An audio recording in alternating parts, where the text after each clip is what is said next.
ನಗರ ಪಾಲಿಕೆಗಳನ್ನಾಗಿ ಮಾಡತಕ್ಕಂಥ ನಿರ್ಣಯವನ್ನು ಮಾಡಿದ್ದೇವೆ.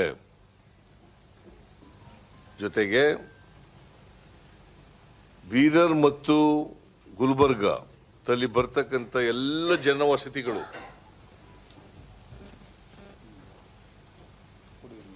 ಕುಡಿಯ ನೀರಿನ ಯೋಜನೆಯನ್ನ ಮಾಡತಕ್ಕಂಥದನ್ನ ಮಾಡಿದ್ದೀವಿ.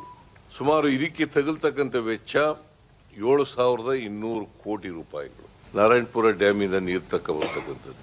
ಸೊ ಇದನ್ನ ಕೇಂದ್ರ ಸರ್ಕಾರಕ್ಕೆ ಈ ಪ್ರಾಜೆಕ್ಟ್ಗಳನ್ನು ಕಳಿಸ್ಕೊಡ್ತೀವಿ. ಕೇಂದ್ರ ಸರ್ಕಾರ ಅರ್ಧ ಕೊಡಬೇಕು, ರಾಜ್ಯ ಸರ್ಕಾರ ಅರ್ಧ ಭರಿಸ್ತಕ್ಕಂಥ ಕೆಲಸವನ್ನು ಮಾಡ್ತದೆ.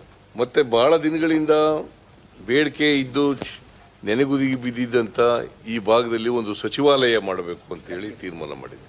ಈಗ ನಾವು 24-25ರಲ್ಲಿ ನುಡಿದಂತೆ ನಡೆದಿದ್ದೀವಿ. ಈ ಭಾಗದಲ್ಲಿ ಕಲ್ಯಾಣ ಕರ್ನಾಟಕಕ್ಕೆ ಪ್ರತಿ ವರ್ಷ 5,000 ಕೋಟಿ ರೂಪಾಯಿಗಳನ್ನು ಕೊಡಬೇಕು ಅಂತೇಳಿ 24-25ಕ್ಕೆ 371J ಸೇರ್ಪಡೆಯಾಗಿ ಅದಕ್ಕೆ ಒಂದು ರೆಸಲ್ಯೂಷನ್ ಅನ್ನು ಪಾಸ್ ಮಾಡಿದ್ದೀವಿ.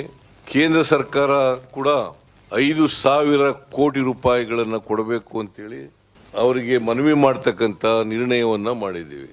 ಆಮೇಲೆ ಖಾಲಿ ಇರ್ತಕ್ಕಂಥ ಎಲ್ಲ ಹುದ್ದೆಗಳು 17,439 ಹುದ್ದೆಗಳು, ಇವುಗಳನ್ನ ಹಂತ ಹಂತವಾಗಿ ಭರ್ತಿ ಮಾಡಲಿಕ್ಕೆ ತೀರ್ಮಾನ ಮಾಡಿದ್ದೀವಿ.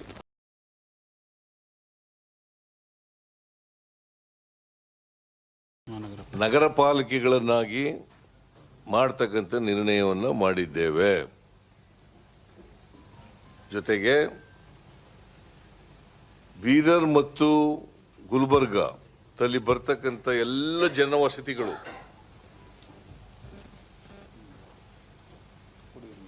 ಕುಡಿಯ ನೀರಿನ ಯೋಜನೆಯನ್ನ ಮಾಡತಕ್ಕಂಥದನ್ನ ಮಾಡಿದ್ದೀವಿ. ಸುಮಾರು ಇದಕ್ಕೆ ತಗಲ್ತಕ್ಕಂಥ ವೆಚ್ಚ 7,200 ಕೋಟಿ ರೂಪಾಯಿಗಳು. ನಾರಾಯಣಪುರ ಡ್ಯಾಮಿಂದ ನೀರು ಬರ್ತಕ್ಕಂಥದ್ದು. ಸೊ ಇದನ್ನ ಕೇಂದ್ರ ಸರ್ಕಾರಕ್ಕೆ ಈ ಪ್ರಾಜೆಕ್ಟ್ಗಳನ್ನು ಕಳಿಸ್ಕೊಡ್ತೀವಿ. ಕೇಂದ್ರ ಸರ್ಕಾರ ಅರ್ಧ ಕೊಡಬೇಕು, ರಾಜ್ಯ ಸರ್ಕಾರ ಅರ್ಧ ಭರಿಸ್ತಕ್ಕಂಥ ಕೆಲಸವನ್ನು ಮಾಡ್ತದೆ. ಮತ್ತೆ ಬಹಳ ದಿನಗಳಿಂದ ಬೇಡಿಕೆ ಇದ್ದು ನೆನೆಗುದಿಗೆ ಬಿದ್ದಿದ್ದಂಥ ಈ ಭಾಗದಲ್ಲಿ ಒಂದು ಸಚಿವಾಲಯ ಮಾಡಬೇಕು ಅಂತೇಳಿ ತೀರ್ಮಾನ ಮಾಡಿದ್ವಿ. ಈಗ ನಾವು 24-25ರಲ್ಲಿ ನುಡಿದಂತೆ ನಡೆದಿದ್ದೀವಿ.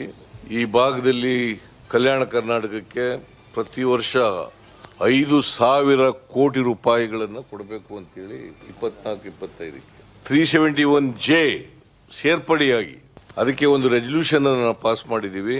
ಕೇಂದ್ರ ಸರ್ಕಾರ ಕೂಡ 5,000 ಕೋಟಿ ರೂಪಾಯಿಗಳನ್ನು ಕೊಡಬೇಕು ಅಂತೇಳಿ ಅವರಿಗೆ ಮನವಿ ಮಾಡತಕ್ಕಂಥ ನಿರ್ಣಯವನ್ನ ಮಾಡಿದ್ದೀವಿ.